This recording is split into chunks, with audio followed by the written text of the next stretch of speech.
Бул легендада Чыңгыз Айтматовдун «Кылым карытар бир күн» аттуу романында эскерилет. Эдеги аттуу каарман Айдар Көкүл жаңжаңдардын кыянатчылыгы жөнүндө айтып берет. Алар башка эл менен касташып, колго түшкөн туткундарга түшкө киргизип корлук көрсөткөн мезгилден башталат. Туткундардын бирин алыстыкка кулчулукка сатчу, экинчилерин өзүлөрүнө калтырчу экен. Кулчулукка сатылып кеткени жакшылык менен барабар болуптур.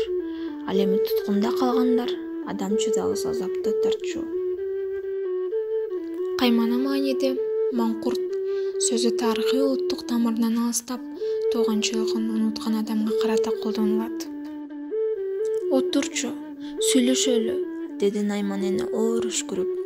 Экөө бет маңдай отурушту. Мени тааныйсыңбы, деди эне. Маңкурт башын чайкады. Сенин атың ким? Маңкурт, деди ал.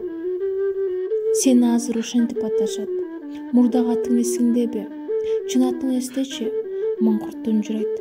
Бирок ал бирдемени эстөөгө тырышып жаткансыды. Эки кашынын ортосуна теңиз сиркектеп, көзү коюла түшкөн энесин көрүп турду.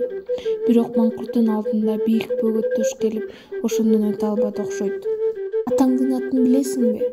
Өзүң кимсиң? Эл журтуң ким? Деги каерде туулганыңды билесиңби?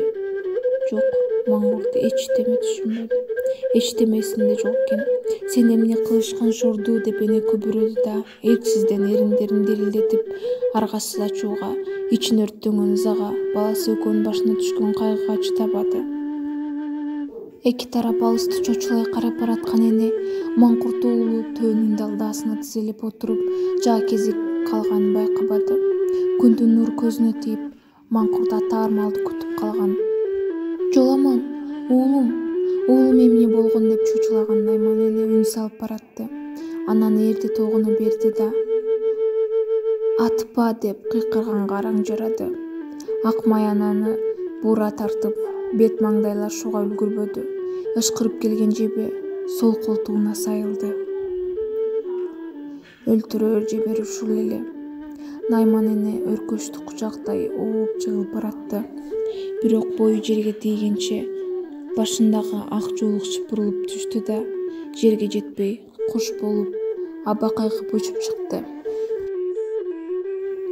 Сенин атың Жоламан. Уктуңбу? Сен Жоламансың. Атаңдын аты Дөнөнбай.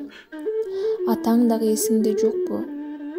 Сени бала күнүңдөн жаа аттырып үйрөткөн атаң эмес беле? Мен сенин энеңмин. Сен менин уулумсуң. Ата тек ууруң Найман болот. Билдиңби? Сен Наймансың.